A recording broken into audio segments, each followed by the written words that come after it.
voudrais que vous m'applaudissez ces dames-là.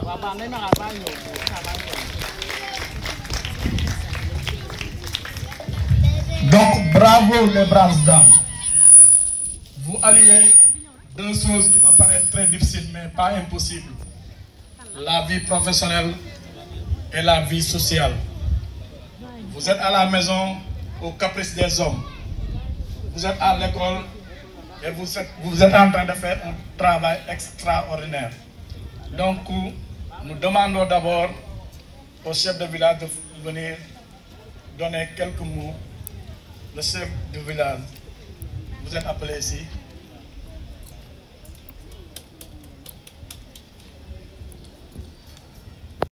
Vous êtes venu pour venir formuler vos mots de bienvenue.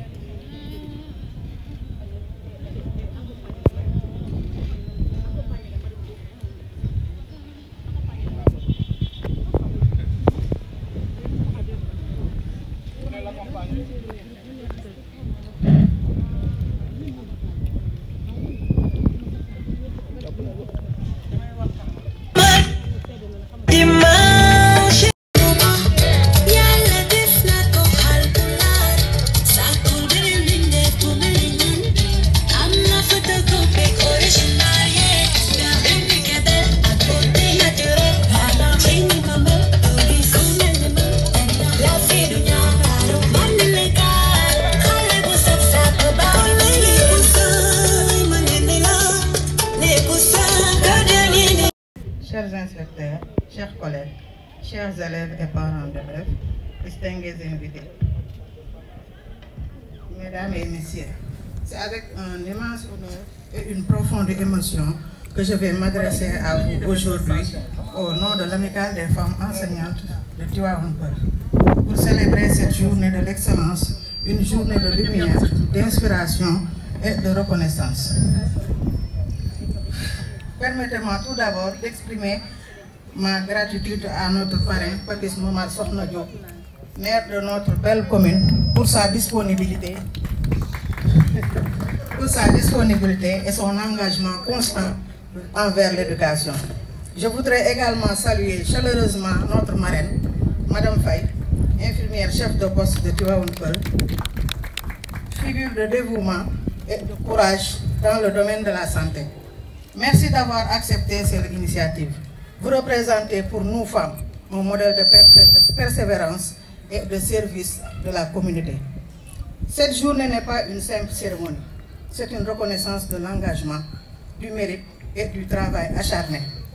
C'est une journée où nous mettrons en... Mais vous ne serez pas en retraite de l'école. Parce que l'école a besoin de vous. Vous allez continuer à nous accompagner dans cette noble mission.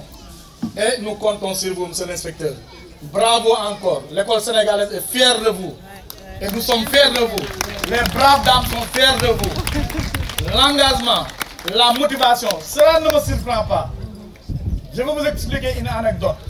Il y a un vieux, d'habitude il venait nous trouver, il nous disait, mais votre inspecteur, pourquoi son école s'appelle Emmanuel Kant? Alors, on ne comprenait pas. Mais moi, j'ai flirté avec le livre d'Emmanuel Kant sur l'éducation.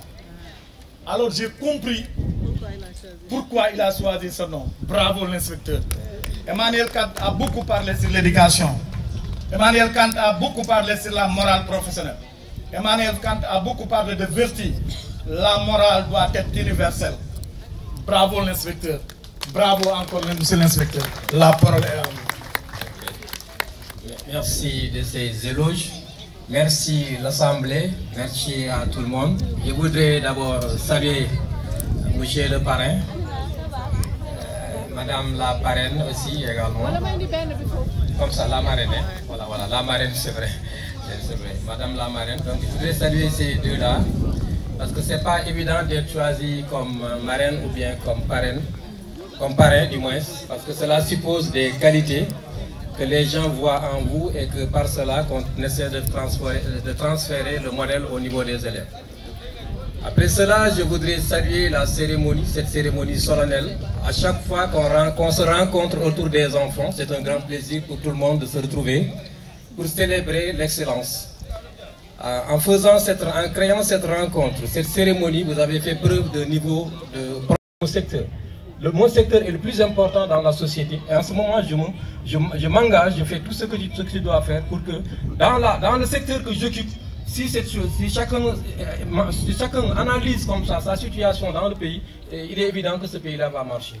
Par rapport au thème également, c'est intéressant de parler aujourd'hui d'excellence. Parce que sans l'excellence, on ne peut rien construire. Le contraire de l'excellence, c'est la mauvaise qualité, la médiocrité. Qui peut vouloir avoir près de soi un médecin de mauvaise qualité, un infirmier de mauvaise qualité, un maire de mauvaise qualité, un inspecteur de mauvaise qualité? Non, c'est pourquoi l'excellence, on doit la cultiver partout à notre niveau. Et c'est ça qui va développer le pays. On aura besoin de ces jeunes enfants-là. Parce que là, vous avez montré à ces enfants-là que le travail est un trésor. Parce qu'en les invitant ici, vous mettez en avant le travail. Vous leur montrez que le travail est un trésor et que le travail, c'est le couronnement d'un processus d'effort, de continu et qui ne dépend ni de l'origine sociale de l'individu, ni de son origine ethnique, ni de son origine religieuse. Pour toutes ces questions-là, bravo aux dames de Tivaouane Peulh Niaga. Vous avez fait un immense plaisir. Vous nous avez fait un immense plaisir à chaque fois que vous vous organisez pour de telles cérémonies. Tout le monde est content, tout le monde est fier, parce que nous ne pouvons pas avoir mieux que les enfants. Les enfants, quand on les néglige, on néglige quelque chose de plus important que les minerais de Sédhiou, les minerais de Kolda, les minerais de toutes sortes. Parce que si les autres pays nous dépassent, si l'Occident nous dépasse, c'est parce qu'ils ont investi dans les cerveaux des enfants. Et en cela, donc, je félicite tout le monde et merci pour toute cette fête-là. Et merci beaucoup. Merci.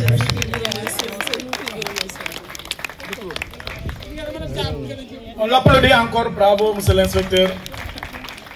Vraiment, nous sommes flattés aujourd'hui d'entendre ces belles paroles. J'espère que nous allons continuer. Pour primer les meilleurs élèves. D'accord. Mais vous savez, classe CM2. Donc, on applaudit les femmes. Donc les femmes ont primé les filles. Ah, c'est comme ça.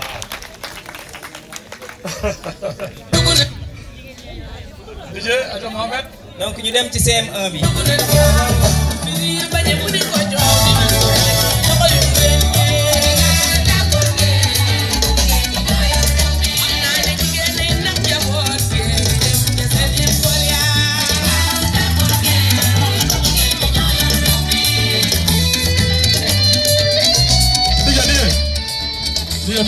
Merci beaucoup DJ, merci beaucoup. Alors nous allons continuer Mohamed. Waaw léegi dañuy dem ci classe CM1 bi. Non Mohamed constat nga devant. Alors. Doy na waar. Ça montre je sais pas. En tout cas xale yi ñoo ëpp tâche góor ñi de. Ah ci kër ga. L'approche genre. Ah doy na waar de. En tout cas l'approche genre moom. C'est le school fii ah. Doy na waar. Doy na waar mais. Abdou Younous Ndiaye moom la monsieur Diaw di jox. Madame Diaw. Madame Diaw. Madame Diaw donc.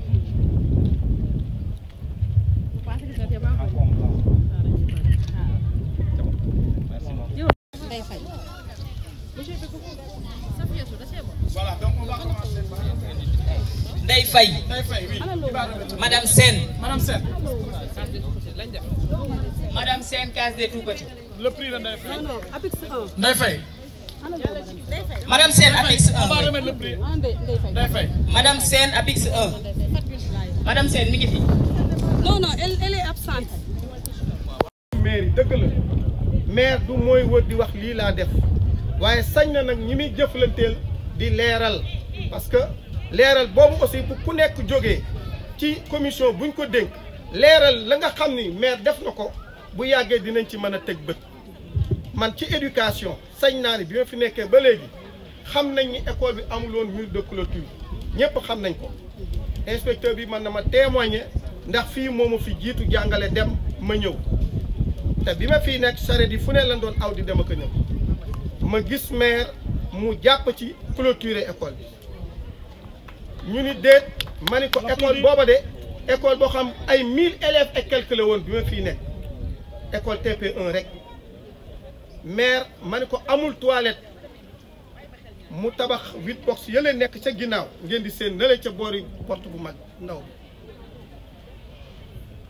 loolu doyul ñu jàmbat ko ay salle de classe à cause de l'effectif mu tabax TP2 2 salles de classe yi tabax TP1 2 salles de classe yële ci buntu kon loolu bu ko nit defee baax na ñu koy wax man mii wax ak yéen bi ma nekkee directeur d'école cité Darou Salam nga xam ne amul woon sax classe bu baax tey bu ngeen fa demee macha allah mur de clôture ba moo ko fa def toilette yëpp moo ko fa def salle de classe ak bureau aw ma ko fa woon moo ko fa defal 2 salles de classe xam nga kii def du wax waaye ñi nga xam ne ñoom lañ defal baax na ñuy fësal ndax àdduna yàlla mooy fal kay ñëw ëllëg yàllaa ko xam mais nit bu defee lu baax ne lii lu baax la nit ñi xam ko chaque année population bi duñ ma wetti dañuy dem fii ci mairie bi école yëpp daje fa ñu jox leen seeni fourniture scolaire chaque année mu def ko ren jii 18 millions la débloqué ci budget bi def ko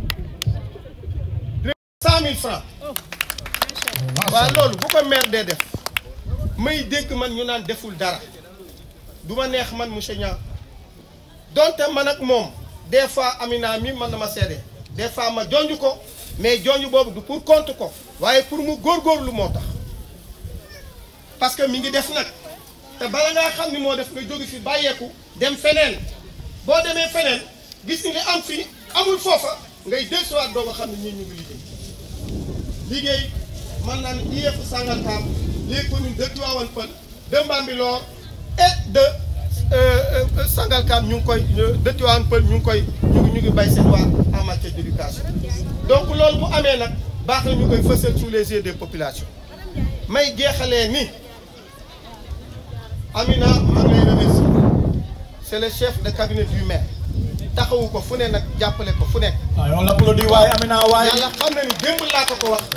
mu ni ma secrétaire municipal envoyé naa ko invitation mais dina ñëw c'est elle qui m'a dit ça mu bàyyi soxlaam ñëw ñàkk mi ngi ci suuf di ko féliciter parce que sa fille est première au niveau du lycée de Tivaouane Peulh S2 avec mention bien.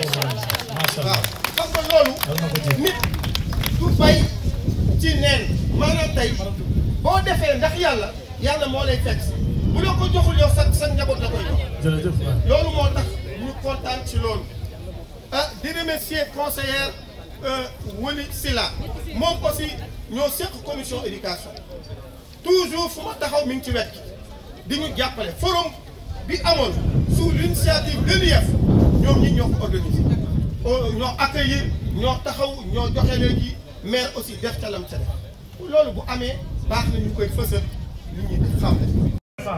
doyen Niang donc par ma voix waxal monsieur le maire ñu ngi koy remercier tous les enseignants yu nekk si zone amicale bi ñu ngi koy gërëm waaw ñu ngi koy gërëm di ko ñaanal yàlla may ko mu nekk sa jàppale xale yàlla nga jàppale parce que ces enfants que vous voyez là ce sont l'avenir de demain donc ku leen jàppale sa bopp nga jàppale.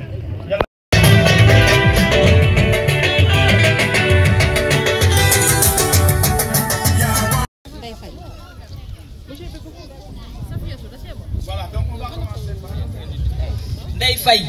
oui. Madame Sène. Madame Sène.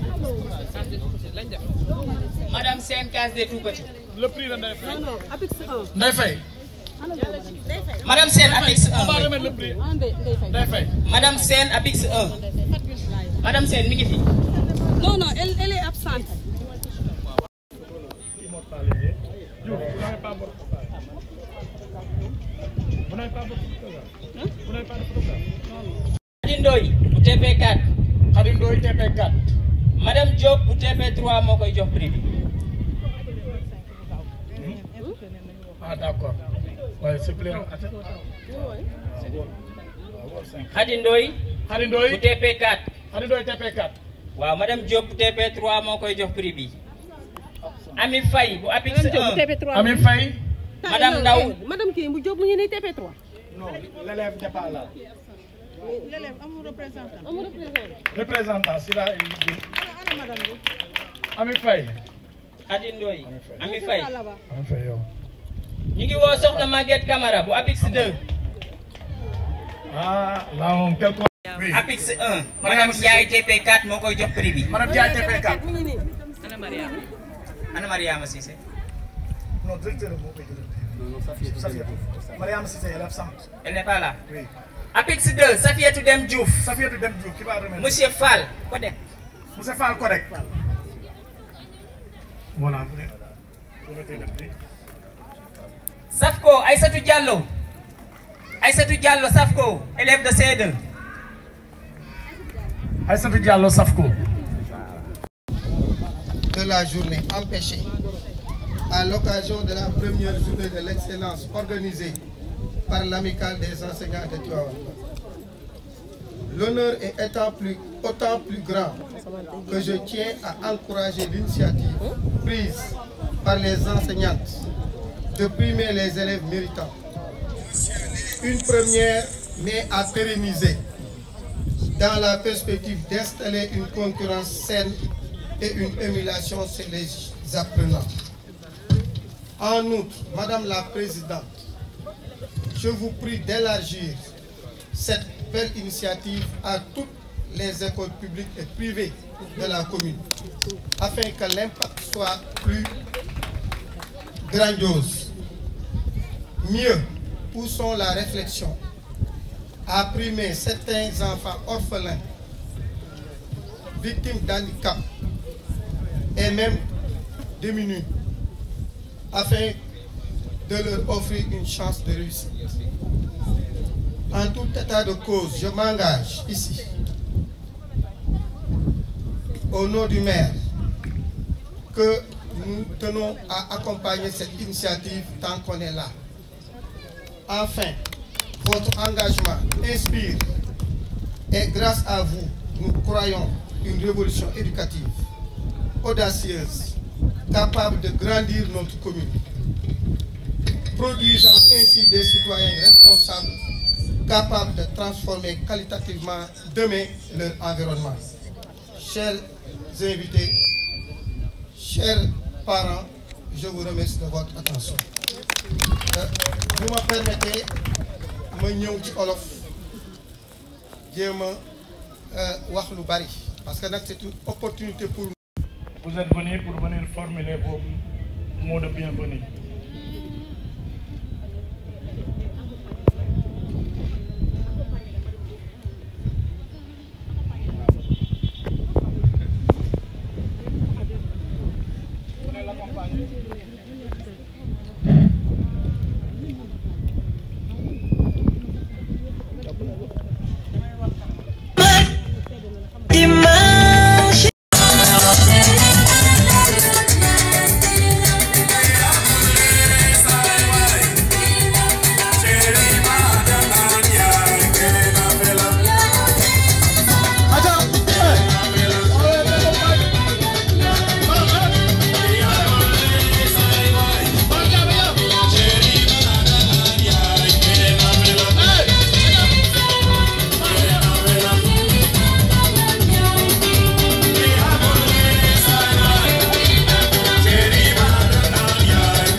Yeah.